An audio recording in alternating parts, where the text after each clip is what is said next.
The subject this week in Physics 231C is work and energy. So that's chapter 5.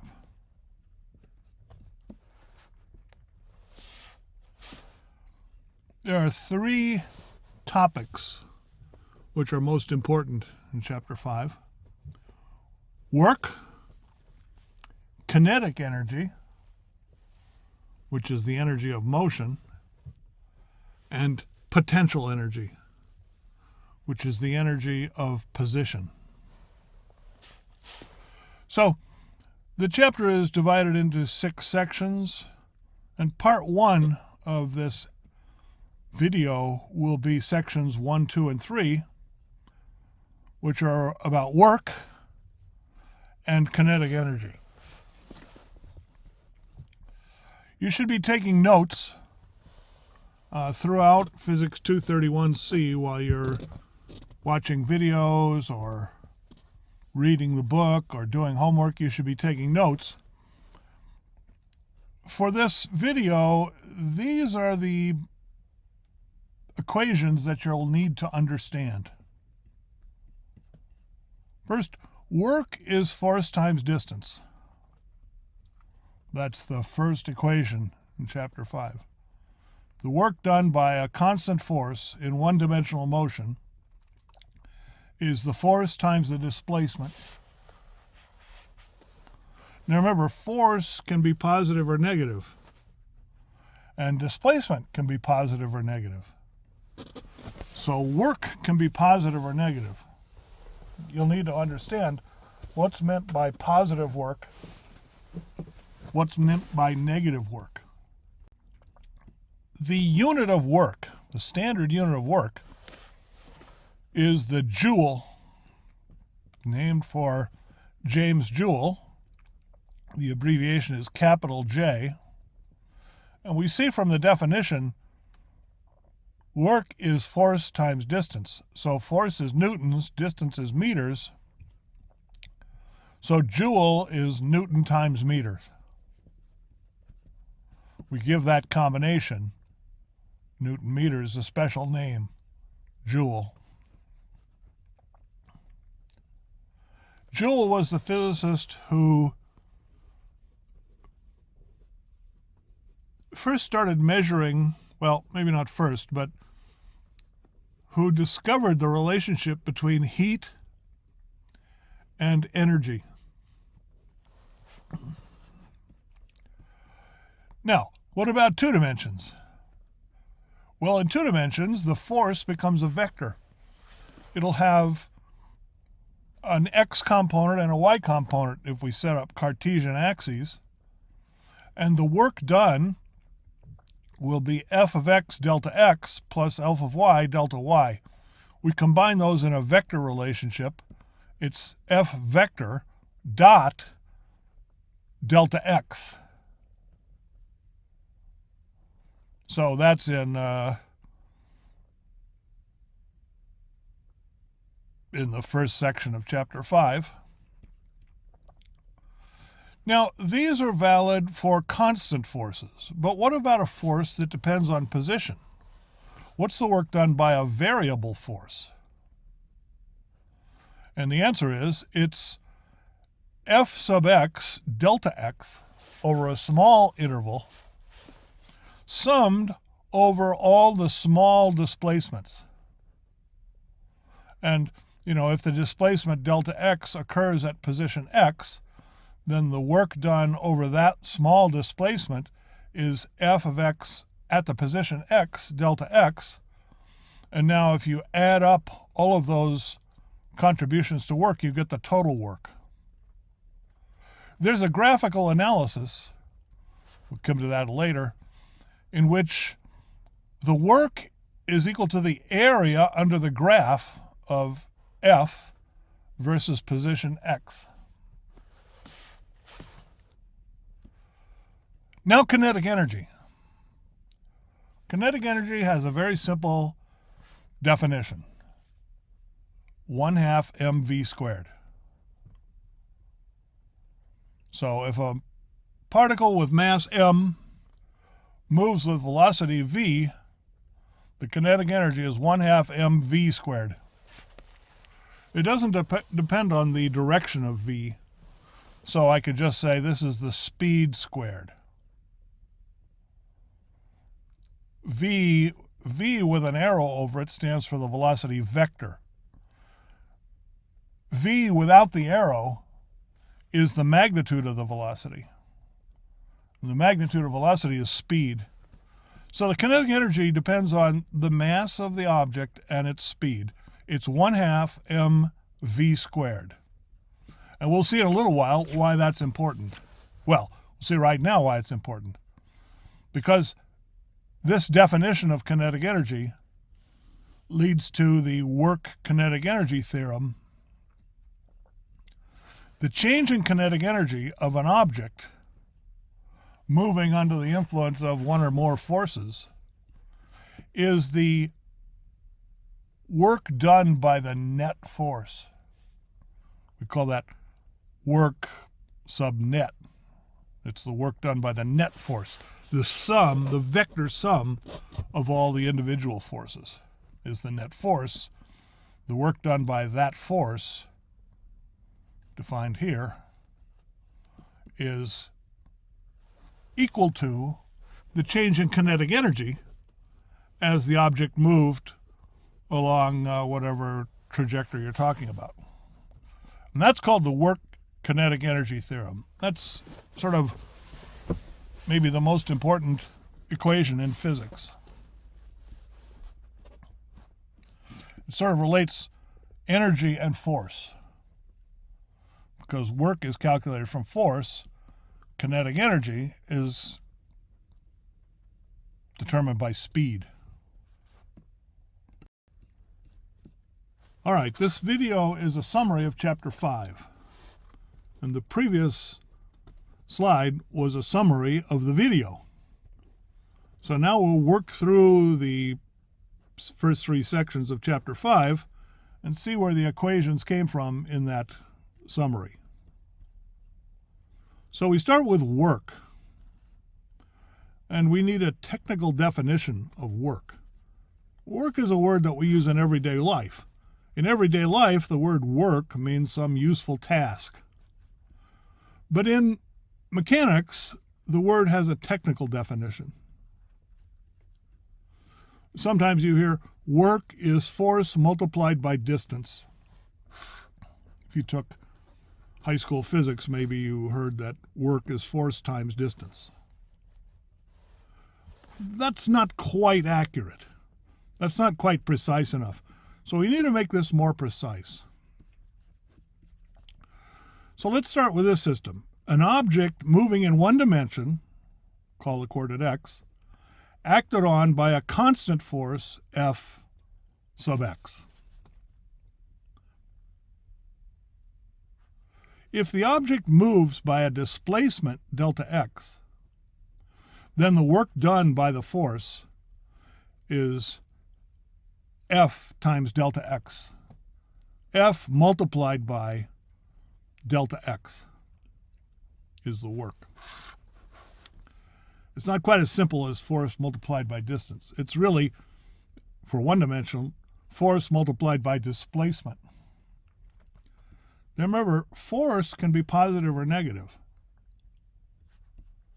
And displacement can be positive or negative.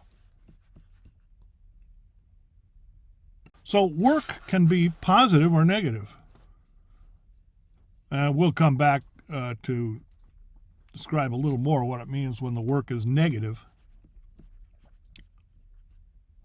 But anyway, this is the equation for constant force acting on an object that moves with a displacement delta x.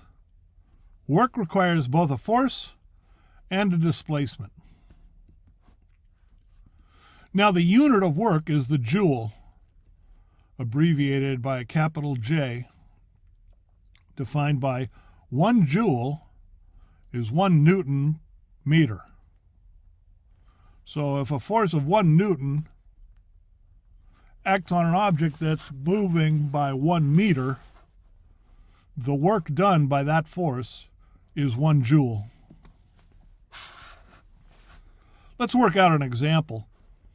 Push a box horizontally across a frictional surface by a distance of 6 meters.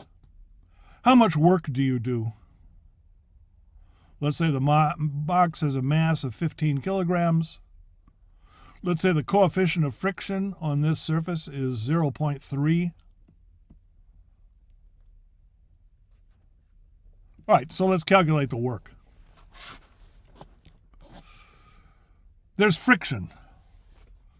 And so in order to move the box from where you start to 6 meters away, you have to push it. You exert a force F.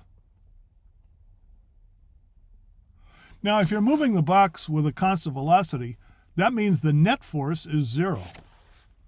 That's Newton's first law. Constant velocity requires net force equal to 0. So the force that you exert plus the force of friction, that's the net force acting on the box, must be 0. Now, we learned back in Chapter 4 how to calculate the force of friction. The force of friction is, well, first of all, it's opposite to the direction of motion. So let's say the positive direction is the direction of motion of the box. The frictional force will be negative, opposite to the direction of motion. It'll be negative. It's mu times n, where mu is the coefficient of friction. That's the 0.3. And n is the normal force between the box and the floor, the force perpendicular to the floor. Now, of course, the box is not moving vertically, so the net force on the box vertically is 0. It's just staying at the same height. So the normal force exerted on the box, that's upward. The floor is pushing the box upward.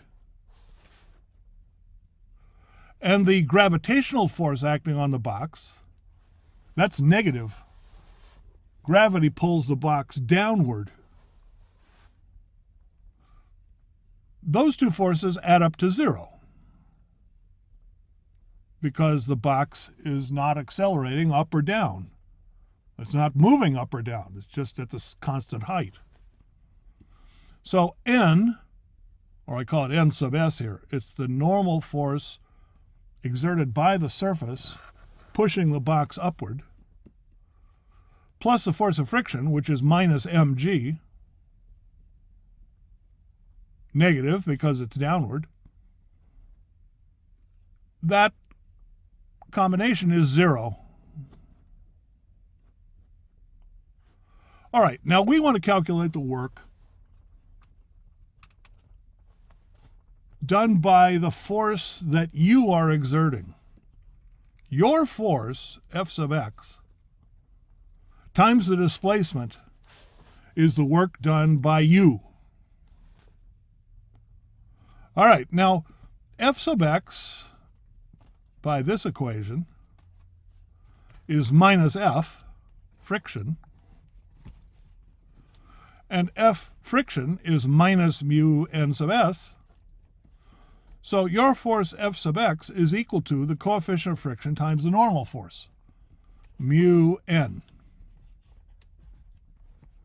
Now you see that's a constant. So we have here the simple case of the work done by a constant force. The work is just the force times the displacement. The force is mu times n sub s, which is mg by this equation, times the displacement, delta x. You know what mu is? It's 0.3. You know what m is? It's 15 kilograms. You know what g is? 9.81 meters per second squared. You know what delta x is? 6 meters. So you multiply those numbers together, you get 264.9, and the unit will be joules. It's kilogram meters per second squared times meters, kilogram meters squared per second squared. That's newtons times meters. That's joules.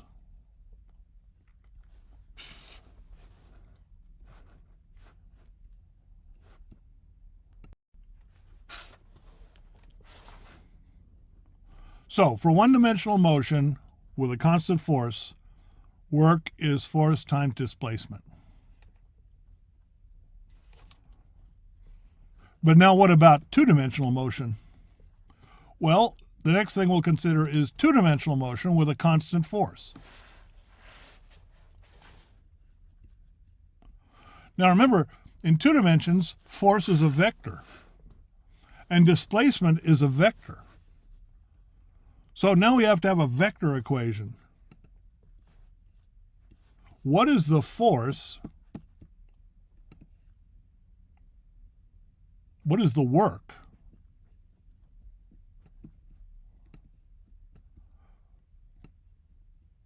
done by a force F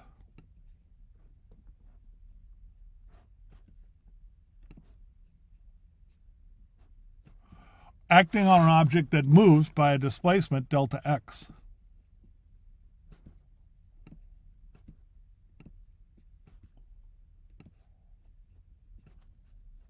How do you multiply force times displacement when they're vectors?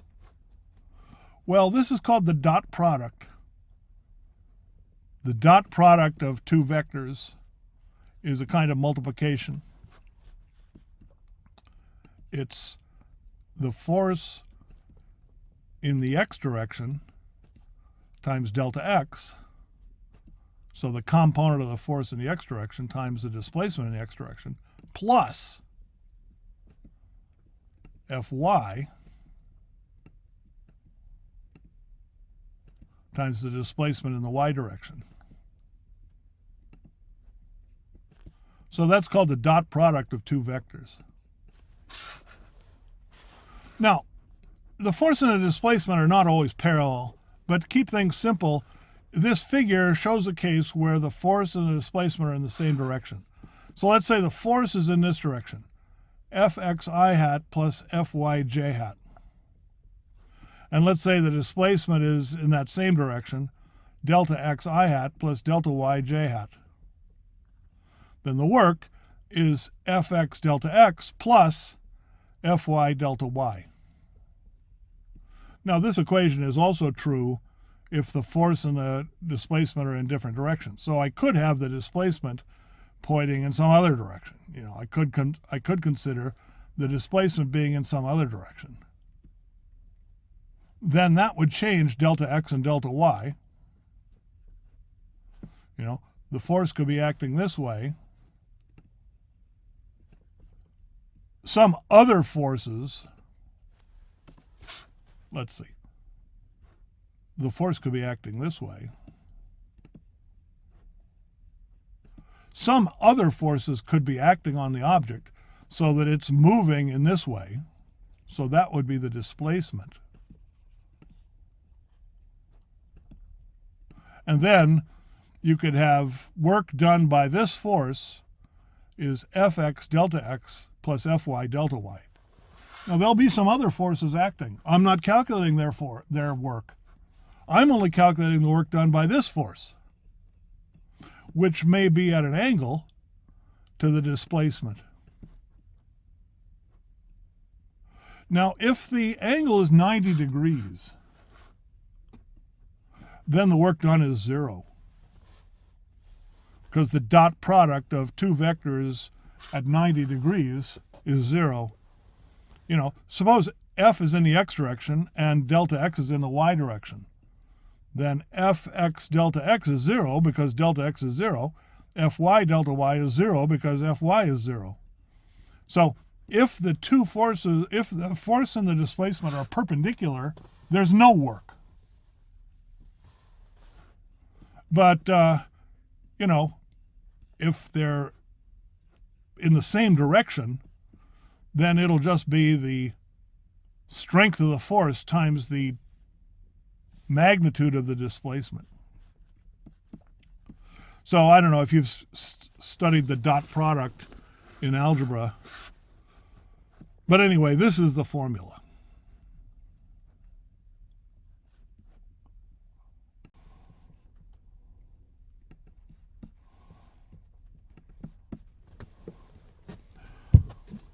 Well, the equations so far only apply to constant forces. But often the force varies as an object moves. And then what is the work? Now, this is easily defined in calculus. The work is the integral of the force dx. That would be for one dimension. But in physics 231C, we don't use calculus. So let's describe the work done for a variable force without using integration. We define the full displacement into many small parts. So we have some object which moves from here over to here along the x direction. So it's moving along the one-dimensional line in the x direction. The complete displacement is called delta x, capital D, capital delta x. So there's the full displacement is delta x. Now I divide that full displacement into many small parts.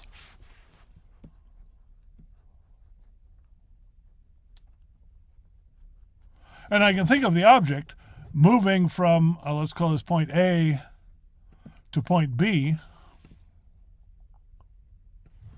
It's just moving along the line a little bit at a time. And let's call each little step a displacement delta x. And delta x is small. So, delta x, capital delta x might be, I don't know, a meter. And delta x might be, I don't know, a millimeter.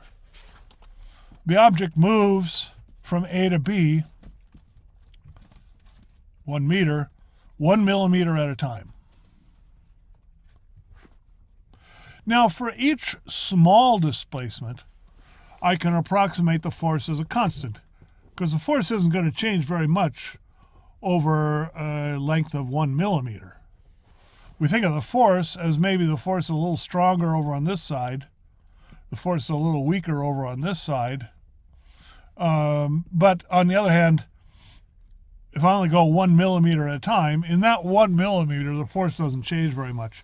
So I can just approximate the force for each millimeter as a constant at the position of that 1 millimeter displacement.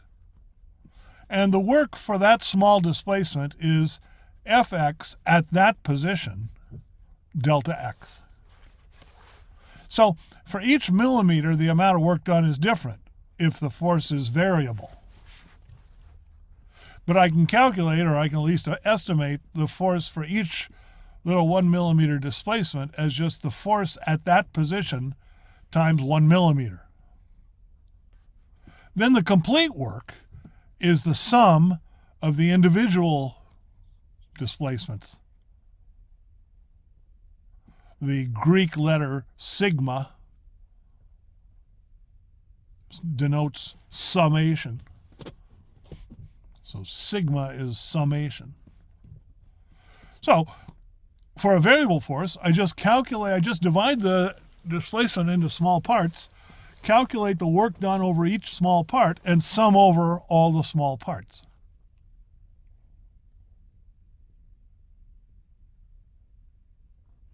Now, for example, if the force is constant,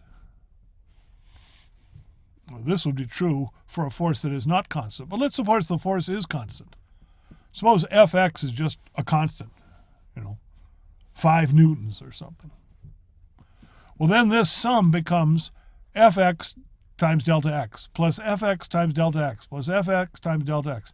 I can factor out Fx, and then I just have delta x plus delta x plus delta x plus delta x, and so on down for all of the little millimeter displacements. So, if there's a 1 meter displacement and I divide it into 1,000 millimeter displacements, I just have the force times 1,000 terms of 1 millimeter, well, that'll just be F times delta X.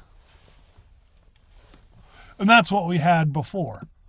So, this formula for the work done with a constant force agrees with this formula for the work done by a variable force if the variable force happens to be a constant. But here's really the important point. For a variable force, the work done is the sum over many small displacements of F at the position of that displacement times delta X. There's a useful graphical analysis involving work and force and distance. If I made a graph of the force as a function of position, so the force, F, I'm only talking about one-dimensional motion, so the force is in the x direction, but it's changing with position. I can make a graph of F as a function of x. And here's x, and here's F. Let's say it's just a straight line. It wouldn't have to be it doesn't matter if it's a curve or a straight line or an oscillation. None of that matters. But just for the purpose of making a simple picture, let's just say that F varies as a linear function of x. Now, the work done by F, as the object it's acting on goes from A to B, let's say A is here at 2 meters, B is here at 8 meters, so delta X will be 6 meters. I'm going to blow this up a little bit. Whoops.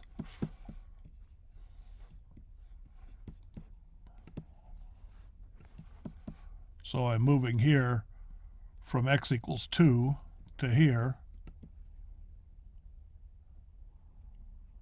x equals 8. Then I have f of x delta x plus f of x delta x plus f of x delta x plus f of x delta x. You see, for each little displacement, it's the area under the curve for that displacement. So each contribution to this sum is the force at that position times delta x. Well, the force is the height, delta x is the width. The height times the width is the area. So for each little displacement, I get the area underneath that value of f for that width, delta x. Well, you see, when I add up all these little areas, I get the complete area. So the work done by a variable force is the area under the graph of F versus X. F will be measured in newtons, X will be measured in meters. The area will be some number of Newton meters. It's some Newton meters. So, what's the area under the curve? Well, for a straight line, it's easy. It's just 1/2 the base times the height. For a triangle, it'd be 1/2 the base times the height. For this curve, it'll be a little more than that because it's not just a triangle. It's a triangle plus a rectangle. But, it'll basically be 1/2 of 5 meters times, I don't know, it looks like 5 newtons, 5 times 525 over 2, 12.5. So the area of the graph will be about 12.5 Newton meters. That kind of graphical analysis will help us to calculate the area under the graph, which is the work.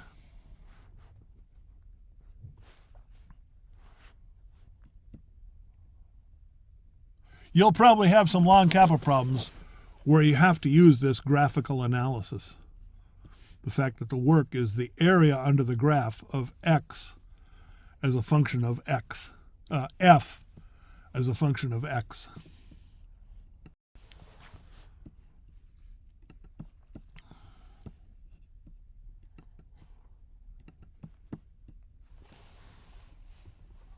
We've defined work. And now we come to energy.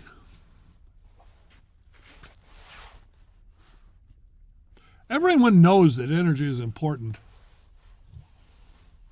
For one thing, you have to pay for it. It's expensive. You fill up your car with a tank of gas, it's going to cost you $40, $50. That gas is used. It's available for its chemical energy.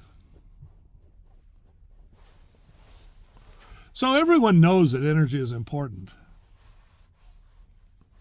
But how many people can answer this question? What is energy?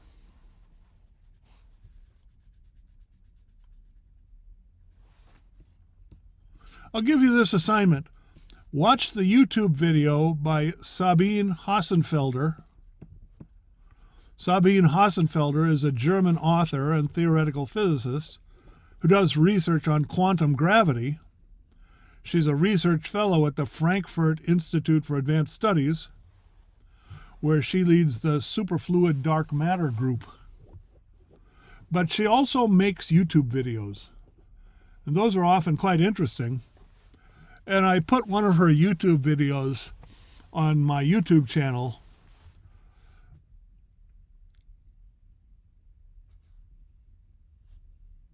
It's about energy. So watch that YouTube video. Also, look up the word energy in a dictionary.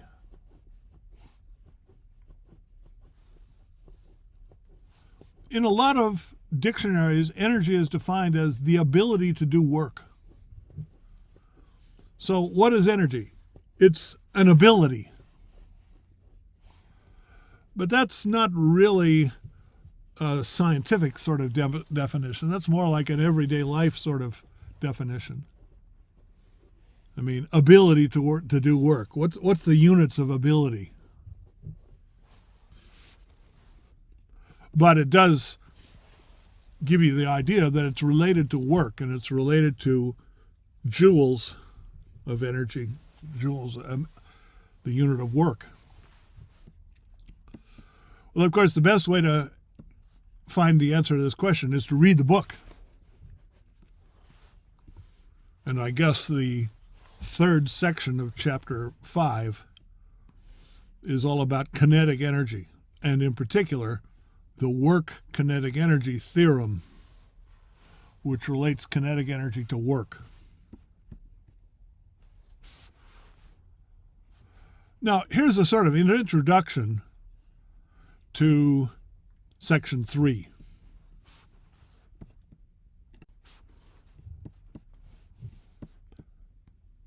Energy is a mathematical concept defined by equations. Energy is a concept that was originally defined in physics.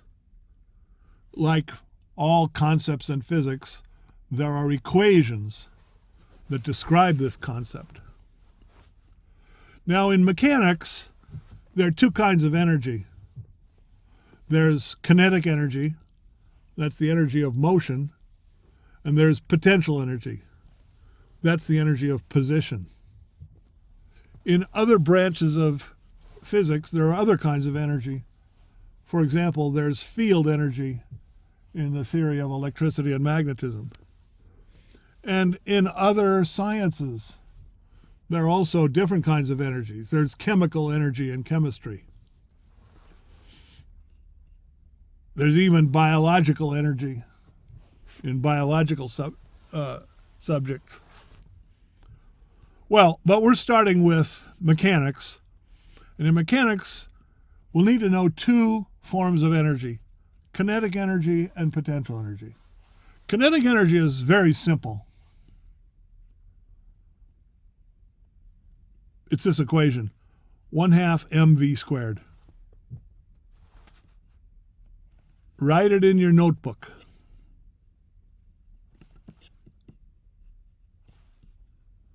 You'll be using that equation for the homework and for the next exam.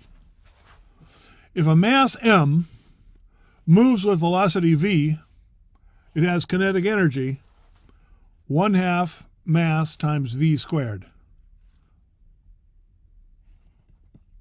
Since this is the square of the velocity, it really only depends on the speed. It's the square of the speed. So this is something very simple. Well, that's the kinetic energy for one particle. Suppose you had 100 particles. Well, you'd have that much kinetic energy for each particle. You'd have to add them all up. So you just have the sum of the kinetic energies of the individual particles.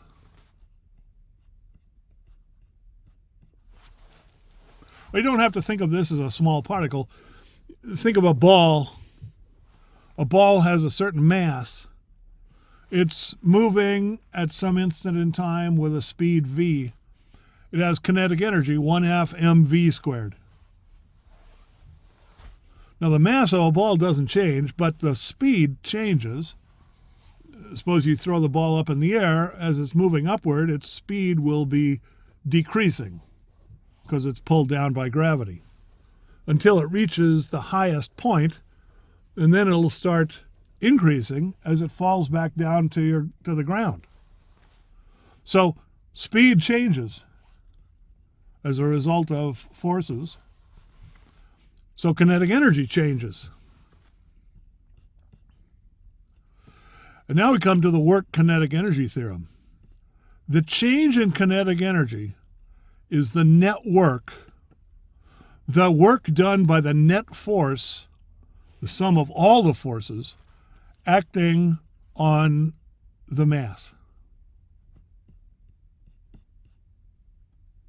If you throw a ball up in the air, it goes up, reaches its highest point, comes back down again. At the highest point, its velocity is 0.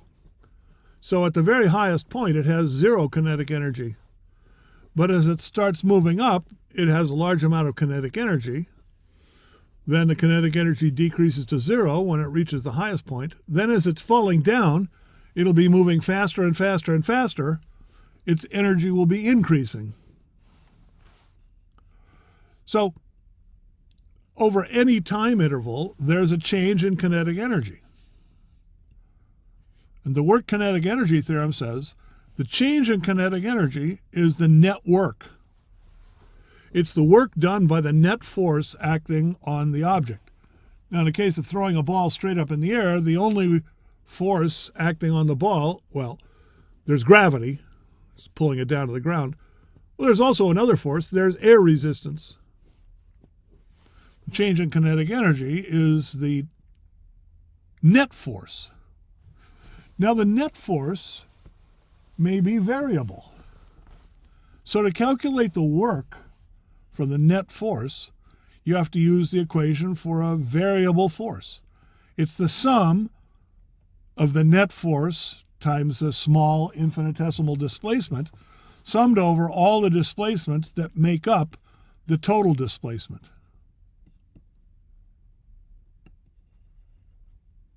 Write it in your notebook. Now, I call it a theorem.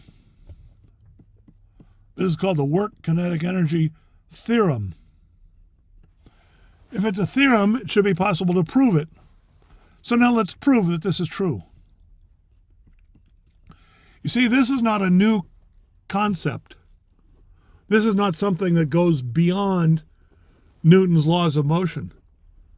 It's just a consequence of Newton's laws of motion and of the ways that we define kinetic energy and work. So we should be able to prove it from our definitions.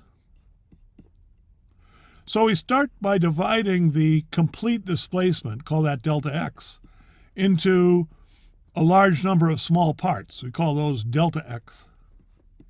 We have to calculate the force over that small displacement. The work over that small displacement. F delta x. Now, by Newton's second law, F is ma. So this is ma times delta x. Delta x is x plus delta x minus x. As the coordinate changes from x to x plus delta x, the change in the coordinate is delta x, the final value minus the initial value. Or I can write this in a different way. It's m, let me write that as m over 2 times 2, times a, so there's a, and let me go back to delta x. So I have m over 2 times 2a delta x. Now recall a formula from chapter 2. For constant acceleration, delta v squared is 2a delta x. Now that's for constant acceleration. Well, this force is changing, so the acceleration is not constant. But over the small infinitesimal displacement delta x, I can approximate it by a constant. It's just the value of the force at that little position, at the position in that little displacement. You know, suppose I'm going to throw the ball up in the air by 1 meter. Well, let's consider dividing that up into 1,000 millimeters. Over one of those little millimeter displacements, the acceleration and the force are easily approximated by a constant. I could take the value of the force at the beginning of the displacement, or I could take the value of the force at the end of the displacement. They'll be almost the same because the displacement is so small. Or I could take the value of the force in the middle of the displacement. It doesn't matter. It'll just be approximately the force at the position of that displacement. Now, delta v squared is 2a delta x. Well, I have here 2a delta x. So I can replace that by delta v squared. So in other words, f delta x is m over 2 delta v squared, which is v squared, well, it's v squared minus v0 squared, where 0 is one end of the displacement, v is the other end of the displacement. Actually, it's probably better to write this as delta v squared.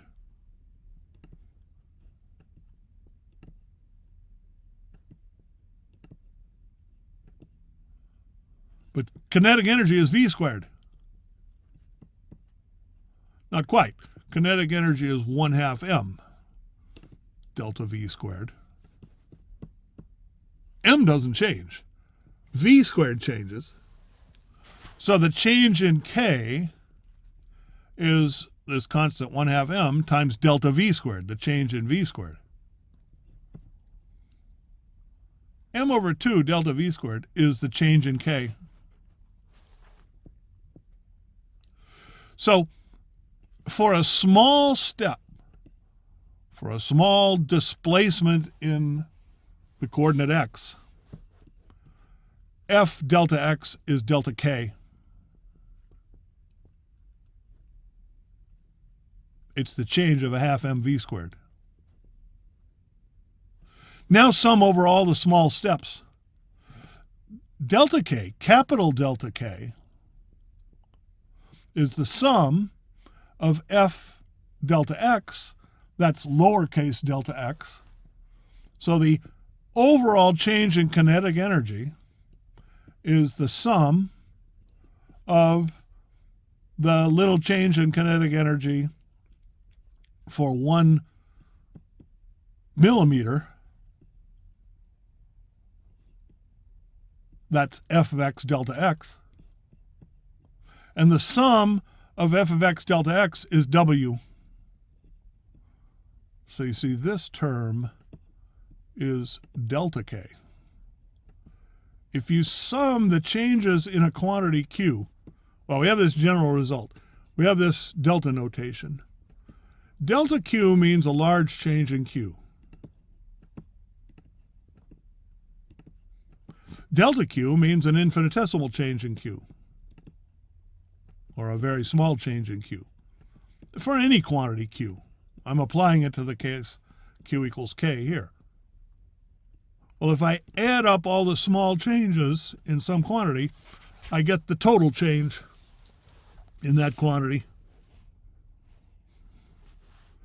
So capital delta K is the sum of all the little delta K's, each of which is F delta X. And the sum of F delta X is the work done. Now, what force is this? This is the force which is producing the acceleration A. So that's the net force. So, in other words, this is the work done by what force? By the net force. In other words, it's work sub net.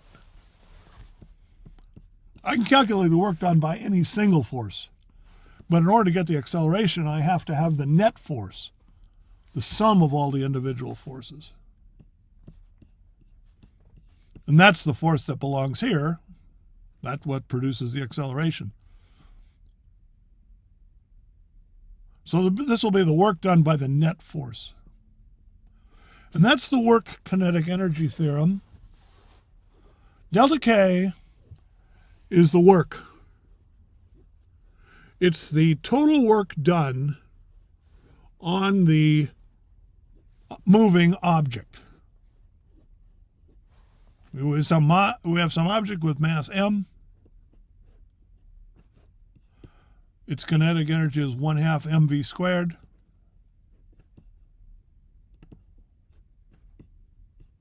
The change, v squared.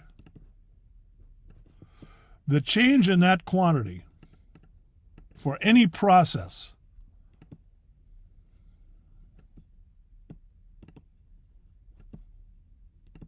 a very general theorem, is the work done by the net force acting on the object. That's sort of the most important equation in physics because it defines energy and defines why energy is important. You know, why is energy important? Because it'll do work. Or a better way to say it is, work is accompanied by a change in energy. That's the work kinetic energy theorem.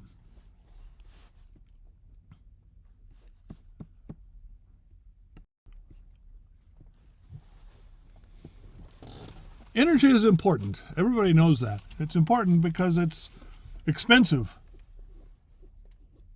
Why are we willing to pay for it? Well, it does work for us. And not just speaking in everyday terms, but speaking in technical scientific terms. The change in energy is equal to the work done. Well, we've only proven that so far for kinetic energy, but we'll come back to that. Let's finish the video with an example. Suppose you push a box starting from rest by 2 meters. What's the final speed?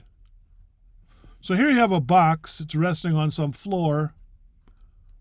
Say the mass of the box is 12 kilograms.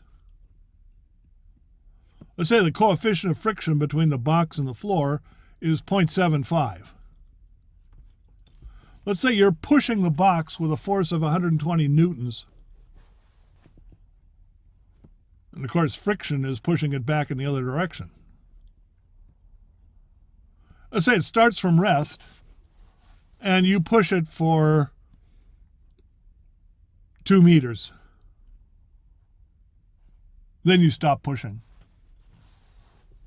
Well, because of friction, it'll slow down and stop. But we want to know, how fast is it moving when you stop pushing?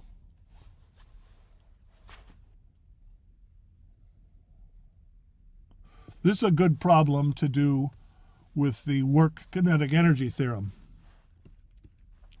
Why don't you pause the video and calculate the answer?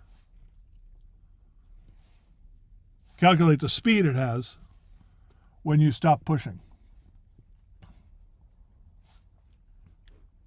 Then come back and look at the video, see if your answer is right.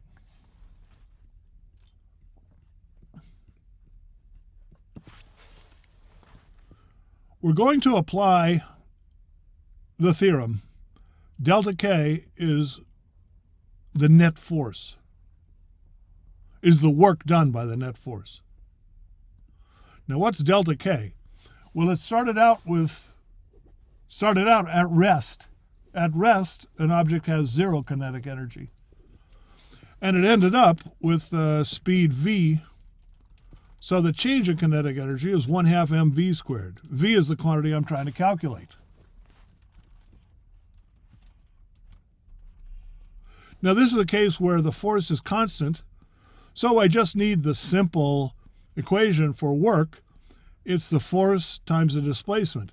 This is going to move by 2 meters, or distance d, so the displacement is d, and the force will be F minus the force of friction. Well, no, it's actually F. I should write that better. I should write F plus the force of friction. That's the net force. It's the force that I apply, my push, plus the force of friction. So I'm applying a force F. That's the 120 newtons. What's the force of friction? Well, first of all, it's in the opposite direction from the direction of motion, so it's negative. It's the coefficient of friction times the weight. Coefficient of friction times the normal force. The weight is m times g. So this is the net force. It's F minus mu mg. And that all multiplies d. And that gives me 1/2 mv squared. Well, I don't want 1/2 mv squared. I want v. So I multiply both sides of the equation by 2 divided by m and take the square root. So v is the square root 2 over m F minus mu mg d. All of these numbers are given. So now you need your calculator. So this is the solution to the problem, and this is the calculator. You know, on all physics problems, you first solve the problem using algebra and using symbols. Then you pull out your calculator. You don't pull out your calculator at the beginning. You pull out your calculator at the end. And, you know, you can use a calculator to calculate v, 3.25 meters per second. So when you stop pushing the box, it's moving away from you with a velocity or a speed 3.25 meters per second. Now, of course, it's still sliding on a frictional force, so it'll gradually slow down and stop. But that's not the question. The question was, what's the final speed at 2 meters? You'll have several problems of this kind on the homework assignment and on the next exam. Well, that completes part 1 for the introduction to chapter 5. Part 2 is potential energy. So you can probably do some of the law and capital problems now, but, you know, watch part 2 of the introduction and read the book so that you can do the law and capital problems on potential energy.